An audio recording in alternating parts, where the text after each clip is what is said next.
Shalom, Kahala Yahweh, Ba'Shem Yahushai, Ba'Shem Rakal Kodash. Double honors my teachers, the apostles and elders of Great Millstone. Peace and mercy to the elect, who are the house of David reborn again in this generation.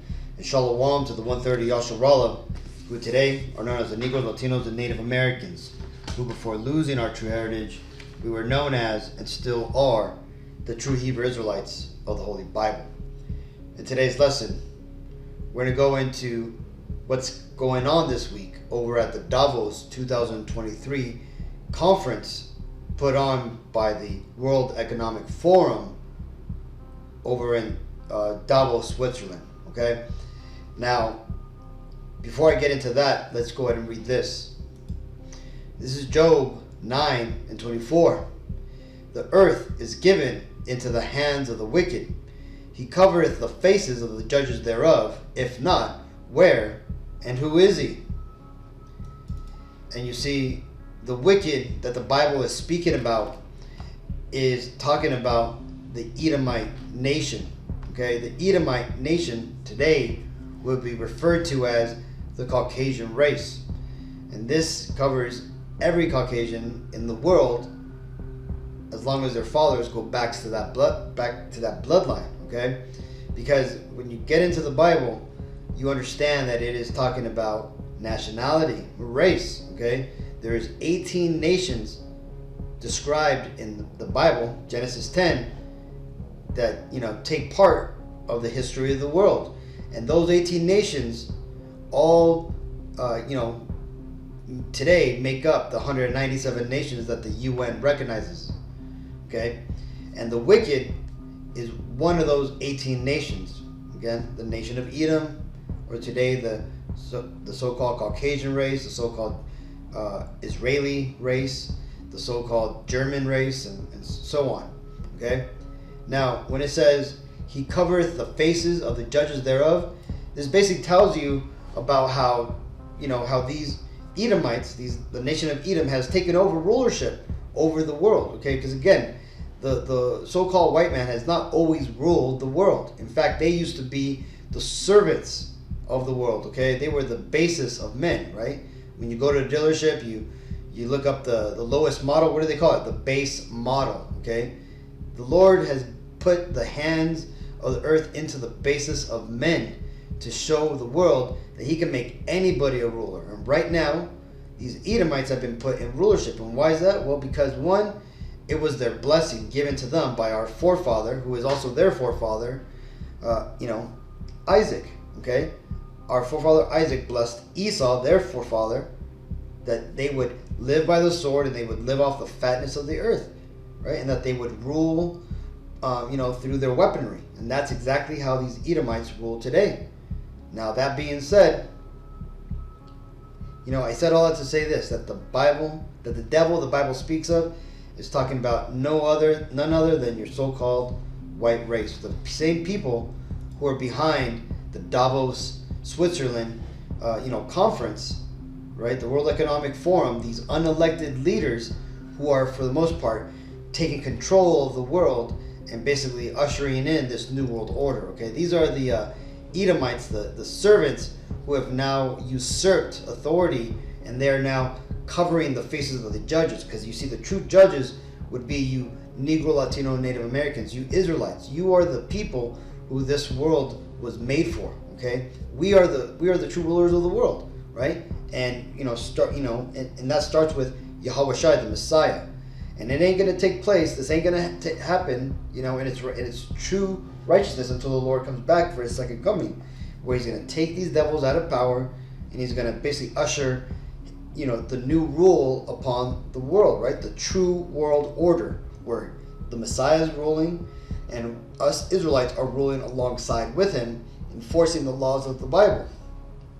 Okay, so at the Davos conference, what is going on over there, right? Because again, if you don't know where Davos is, again, it's in Switzerland, and if you understand the Bible, the Switzerland, or the center of Europe, is basically referred to as the bottomless pit. Okay, in Revelations, that's what it's talking about, right? The dead center of Europe, right, where these Edomites dwell. And again, and if you know about Switzerland, that is where these elitists, these world leaders, the kings of Edom dwell at. Okay, this is why there's so many laws there that affect the world are not implemented there. Right, you can't you can't import any GMOs. You can't basically live there, and it's an Edomite's heaven there. Okay, they literally dwell amongst the clefts of the rocks. Okay, you go there, there's tons and tons and tons of bunkers in all those Swiss Alps. Okay, I'm gonna make another, Lord willing, I'm gonna make another video, just covering just that point. Right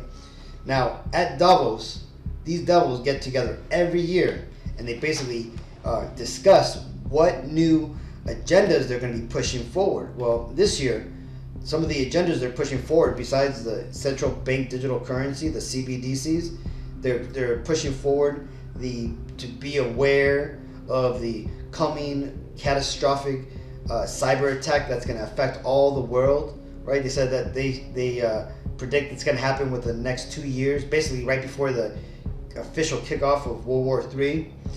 They're also talking about food insecurity, right? Basically the famines that these devils are engineering themselves. They're also talking about, which is what I'm going to, make this lesson about to warn that disinformation is an existential threat to their influence. Okay, the clear and present danger of disinformation. Okay, and they, and it's funny, man, because they chose this idiot, man, this guy Brian Stelter, right, who was fired from CNN for having the worst, absolutely worst ratings on TV, man. Right? If these devils had any right to rule, man, or they had any inkling, they would not put this man on TV, man. He has what you call a face for radio. Okay, he's a milk toast of a man. Okay, and again, his basically big hurrah, his big kickoff on CNN was pretty much saying that you got to basically listen to the people and stop listening to all these alternative facts and all that stuff, man. These devils, they're losing, man. Well, like I said, this symposium right now that's taking place over in Davos, is they're talking about how they're going to basically kill free speech. And why are they doing that? Why do they want to stifle freedom of speech? Well, because the truth is starting to come out. They've tried fact checkers, but people don't believe the fact checkers anymore, right?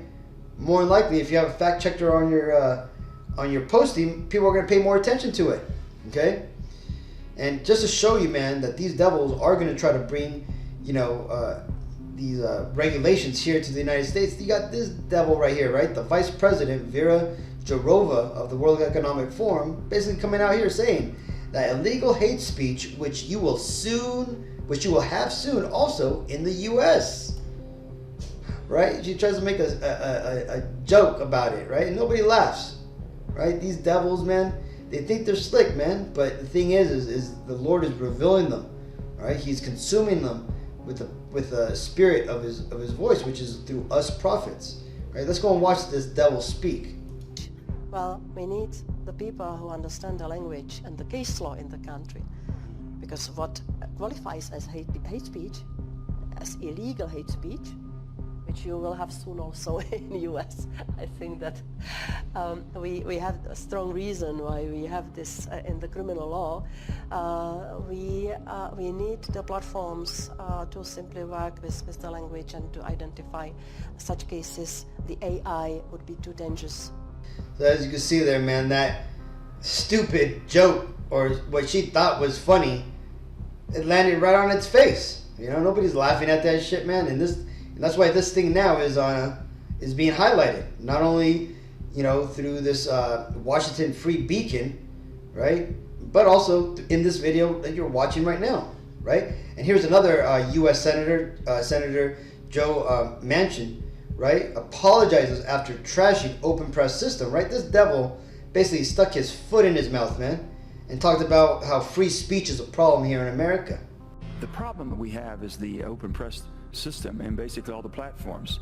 So if you're able to have 5 platforms, social platforms, that you can basically personify the extremes, somebody who is extremely right or extremely left, and it seems like that is the majority speaking. They're not the majority. but they're basically driving everybody to make a decision. What side are you on? Are you on this side or this side?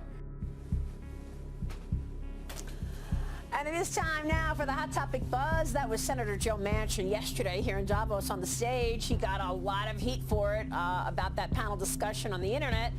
I sat down with the senator earlier and he clarified. I totally apologize because it was, I didn't explain it properly. That was a problem. The open press that we have, which is absolutely the bedrock for democracy, okay? But there's so much access. So it used to be to where something was said and it was accepted and that was it. Now it's said to where you can find a social media platform, you can find somebody that'll agree with you. This is Psalm 64:8. So they shall make their own tongue to fall upon themselves. All that see them shall flee away. And that's ultimately what's going on, man. You see, right now, the DAVOS conference used to its power used to be that it was a secret conference for the most part, right? It really wasn't televised, it wasn't spoken about. But what's happened is that the Lord has put the Spirit upon the people of the world, namely us Israelites and the prophets of the Lord, to go out there and basically reveal and make lessons about this and show what they're doing at these conferences to the world. And not only here at the Davos conferences, but at the Bohemian Grove, the Bilderberg Group conferences, and all these other occultic and clandestine organization and meetings all around the world, right? See, Esau has lost his veil of secrecy, right? His cloak, his invisibility cloak has been ripped right off of him. And as the Bible says, that the Lord has lifted the skirts of Edom upon his head, right? And he's showing the whole world his shame, right? And that goes, twofold, right? He's showing the world the wickedness, the perverse, ways of these Edomites, but he's also showing their corruption and basically all the wickedness that they're behind, okay? So besides that, let's go and read this. This is Proverbs 26 and 25. When he speaketh fair, believe him not, for there are 7 abominations in his hearts, whose hatred is covered by deceit. His wickedness shall be showed before the whole congregation. Whoso diggeth a pit shall fall therein, and he that rolleth the stone, it will return upon him. A lying tongue hateth those that are afflicted by it, and a flattering mouth worketh ruin. And this right here is ultimately what's going on, right? These devils, they make this new regulations that they're pushing forward, right? The need to stop disinformation. What is disinformation, right? Disinformation against what? Against the lies that these devils are pushing? You see, there was no fact checkers until the truth started to come out, right? And these devils, just like they coined the phrase conspiracy theory after the CIA basically killed JFK, which they've admitted to now, right, that they were behind his assassination, they created the term conspiracy theory to basically debunk and ridicule those people who had any idea of what was going on. Just like these devils are trying to attack through ad hominems, right, where basically you don't attack the argument, you attack the person, right, by calling us disinformation, peddlers of or peddlers of conspiracies, or the prophets of doom, right? These devils, they got no legs to stand on. So what are they doing? They're gonna shut it down for the most part, right? And how do we know this? Well, let's because you see, the main devil over there at Davos is this guy here, Klaus Schwab, right? And these devils, like I said, they always try to make this seem like such a good idea. All these agendas they're pushing, all these things, they make it sound like it's the next best thing to sliced bread. But guess what? We're onto them, right? We know who they are, right? And that being said, let's find out who this devil Klaus Schwab is. Because one thing, this talk this year about stopping disinformation all comes from somewhere, right? Let's go back to see what Dr. Evil Schwab here said last year. He said, the internet must be reformed. There is too much misinformation out there. This will be the next step for the Great Reset, says Klaus Schwab. This was said back in March 22nd, 2022. You see, because again, you see what's happening as these devils, as they're pushing forward their great reset, right? They're bringing out the New World Order. What's happening is that they're being revealed, and namely by us Israelites, and starting with the apostles all the way down, right? We're telling everybody, everybody out there that has all these conspiracy theories, a lot of them are right. But see, these people are only able to tell you what they're doing, but they're not able to tell you why they're doing it. See, it is us Israelites, the prophets of the Lord, who are telling you why these devils are doing this. It's because they are the children of Edom, and they're ultimately seeking to basically plant themselves and rule forever and kill off us Israelites, right? This is what all their agendas are about. This is why they are doing what they're doing, right? And let's go ahead and find out who this devil is. You're wondering what's going on with Ukraine right now? Follow along with me for a minute. Karl Marx created the foundation of what is happening in Ukraine today. His real name was Karl Heinrich Mordecai Marx. Father of Karl Marx was Herschel Mordecai, who was the son of Rabbi Mordecai Marx Levi, who was the son of Samuel ben Mordecai Ha Levi, who was the son of Laius ben Mordecai, who in the 1400s, Laius Mordecai changed his name from Mordecai to Schwab. So the Schwab bloodline today is the bloodline of Karl Marx. But wait, there's more.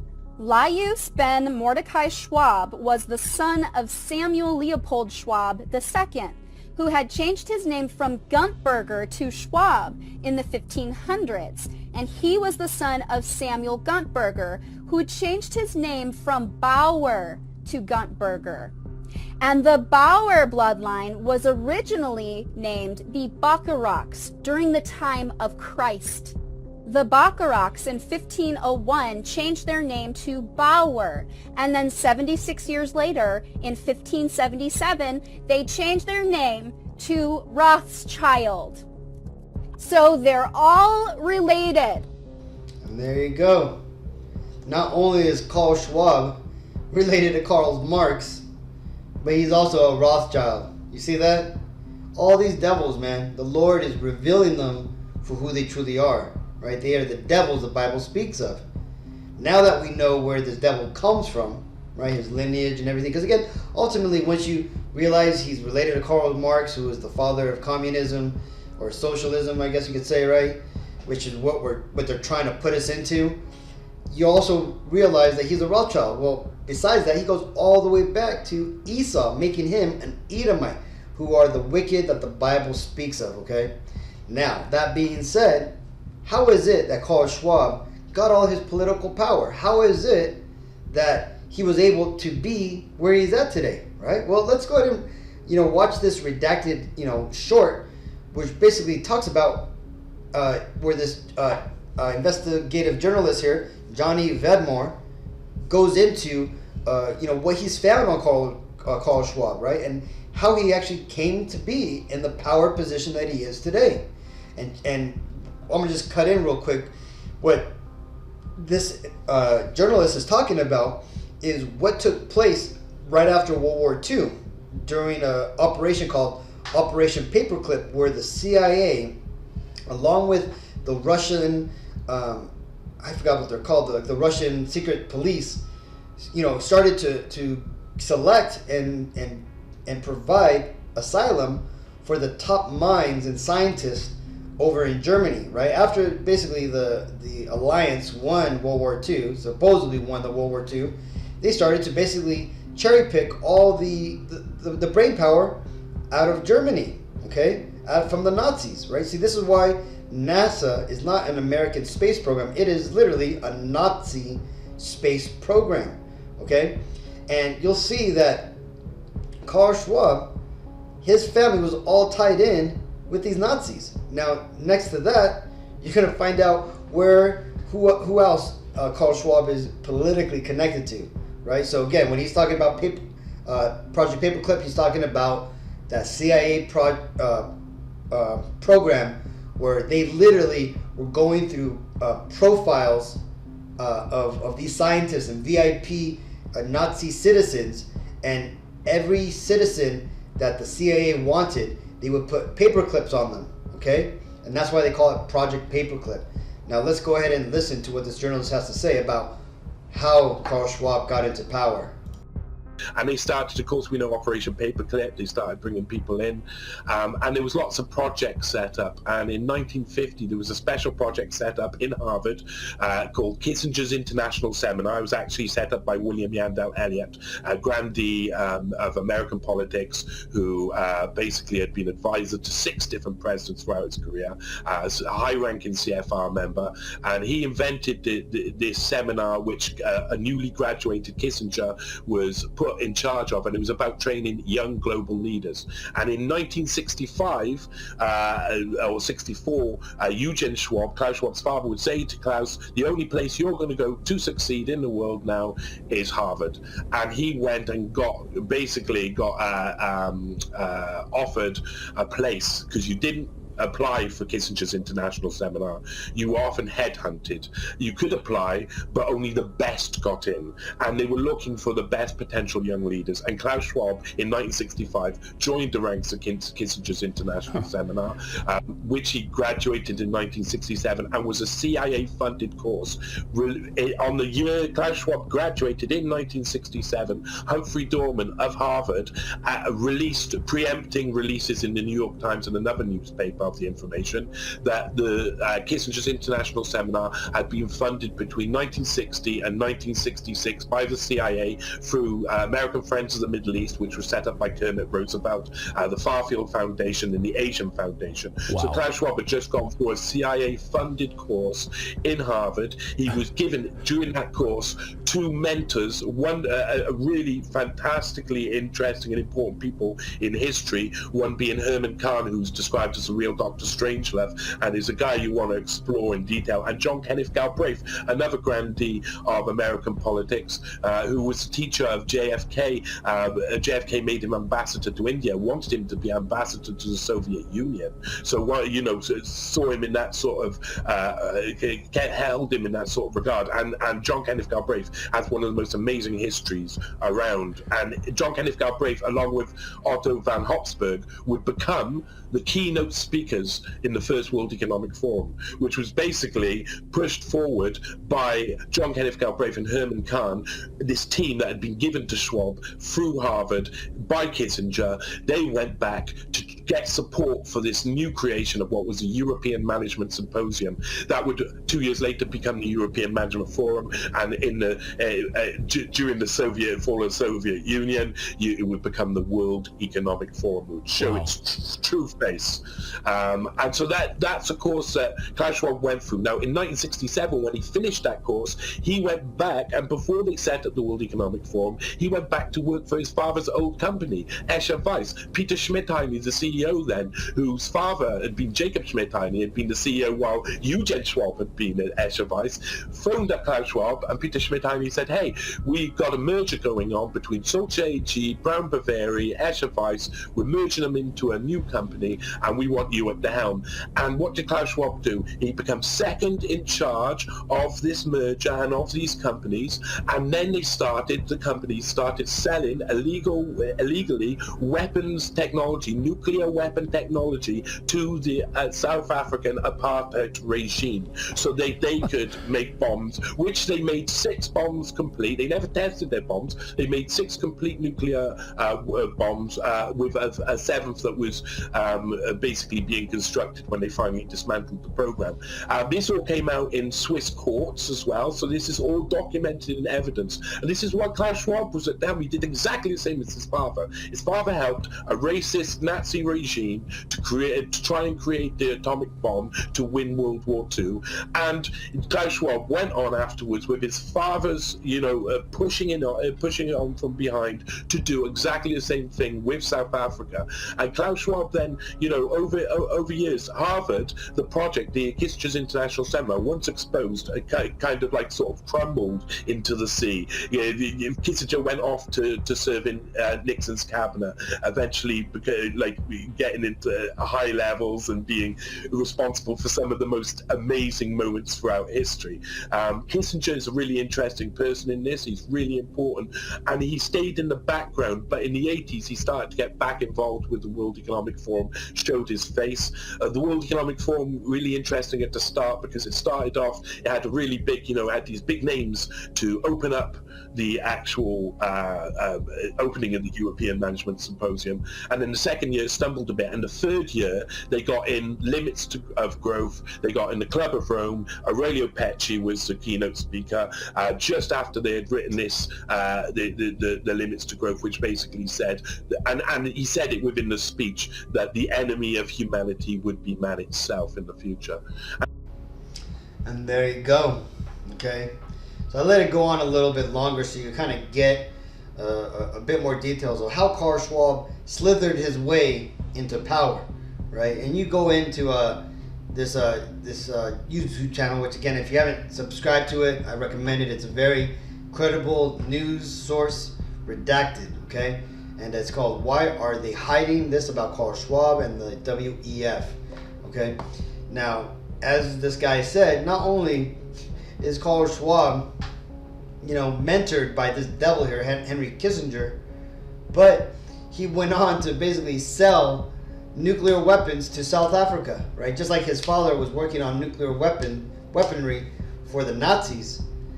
Klaus Schwab, who again, same race, same Edomite, went on to sell the nuclear weapons to the South American Edomites. Okay. This guy literally is Dr. Evil, okay? Now, when I say that he's been mentored by Henry Kissinger, is an Amalekite, okay? He is from the top tribe of Edom, right? A direct descendant of Agag, okay? Which is the grandson of Esau, okay? Making these people the leaders of the Edomite nation. This is why they're in rulership. This is why they're over the other Caucasian races, right? And they themselves, even though they like to deny it, are also so-called Caucasian people. Because again, Caucasian is simply the modern term for Edomites. Now that being said, let's go ahead and read this famous quote from this devil. Okay, it says, "Who controls the food supply controls the people. Who controls the earth energy controls the continents.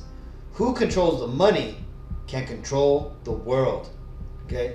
And we know that these devils are attacking the food supply, the energy system around the world, and also the money system, right? These devils are making a run for the world, right? They're right now trying to close their fist upon the earth in an attempt to solidify their eternal rulership, okay? And ultimately that's going to culminate into the mandating of a microchip implant, okay? And why is this? Well, because you see, these devils at the very top, they actually know what's going on. They know that the Bible's true. They know who they are. They know that they're the Edomites, right? There's records showing that these Rothschilds actually understand that they are the descendants from Cain and Esau, okay? And hence, what I did is I fixed this quote here, right? Because you see, this devil here, even though he likes to call himself a Jew, he's not. He's an Edomite, right? The true Jews are the so-called Negroes, okay?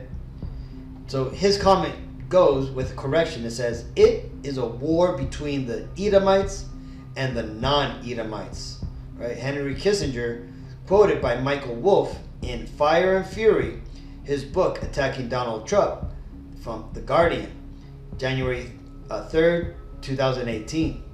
And you see, these Edomites, they know that the Lord is against them, and they know that their only way that they're going to survive is that if they, one, kill off the children of Israel, that being the Negro, Latino, Native Americans, which they're doing a damn good job about it, man. Just look at the Planned Parenthood statistics.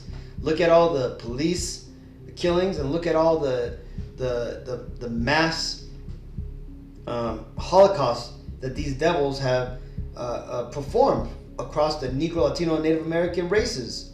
Okay, they've decimated our nations, but again, through the mercy and the power of the Lord, Yahweh, which is the true Hebrew name of the Lord, and his son, Yahweh Shai, which is the true Hebrew name of so-called Jesus, these devils haven't been able to succeed. The Lord has always allowed us to escape, right? So that way a remnant of us could survive and hence thrive, right? And what else are these devils going to do, right? How are they going to implement this quenching of disinformation online? Well, they're going to bring the internet down, right? We've been saying it, starting with the apostles, that they're gonna shut this shit all down, right? Some big cyber attack, right? Russia's even come out and spilled the beans, saying that they have that the Western world leaders have a plan to push forward a false flag where they're basically going to take down the internet, and they're going to blame it on Russia. This is why Russia started their own internet back in 2021, I believe, right? Because they knew that this was coming, right? That the Western powers, the beast and the whore that rides upon it, the beast being NATO, the NATO nations, and the whore being America, were going to implode the internet just like they imploded those two buildings in New York, okay? And when that happens, what's going to come up in its place is going to be very different. Just like that different building came up instead of those two buildings, right? The internet that's going to come up is going to be vastly different. It's not going to be able to be used to, as Senator Manchin said, to look up different sources, right? You go to Google right now, and you can only find limited search results, right? They'll tell you that they have, something thousands of search results, but when you actually go into it, the pages only go back to about 40 deep. And when you expand the search to continue to go on, it says they give you about 200, but then again, it only goes to only a few pages more, right? And all those results that are being shown are all mainstream media results, okay? You don't get dissenting views on Google for the most part. And that's the way these devils want it. So again, the internet that's going to be brought up, if it's going to be brought up again, is going to be just like the internet over in China, where it's vastly censored. You need some sort of digital ID, or more likely it's going to be some sort of social account, which is tied to your social credit system, which is where your money is going to be tied to. It's going to be linked. And when you want to go online and you want to speak your mind, it's going to cost you. It's going to cost you your social credit. It's going to cost you, your anonymity, right? And the speaking truth to power is no longer going to be a thing, because everybody's going to be too worried to affect their rations for the week or for the month, or affect their job, because these devils are what's that famous quote by Voltaire? It says, to find out who rules over you, find out who you are not allowed to criticize. Well, there you go.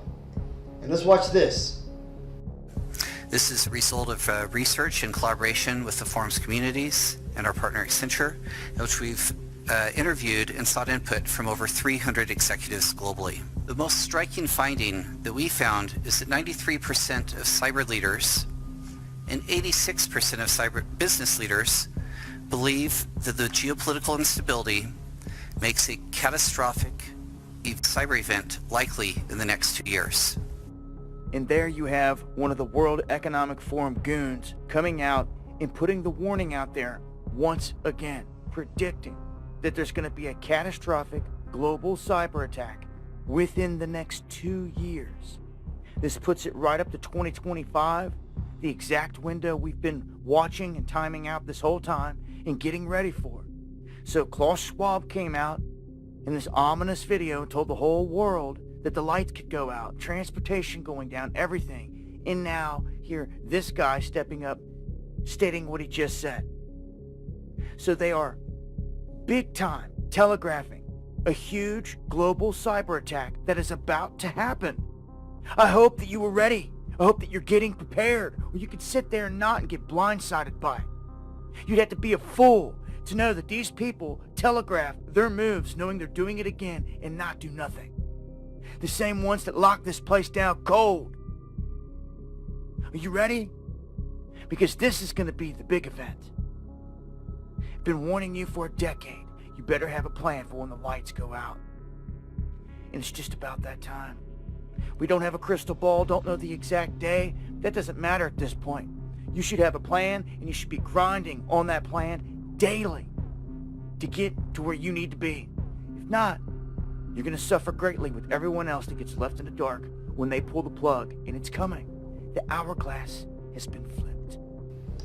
So there you go, right? This guy, DAVOS 7, right? He's making it clear, right, that within the next 2 years, these devils are gonna pull the plug, and you're gonna start seeing massive blackouts, and they're more likely gonna bring down the internet. Okay? This is Isaiah 29:15. Woe unto them that seek deep to hide their counsel from Yahweh, Bashem Yahushai, and their works are in the dark.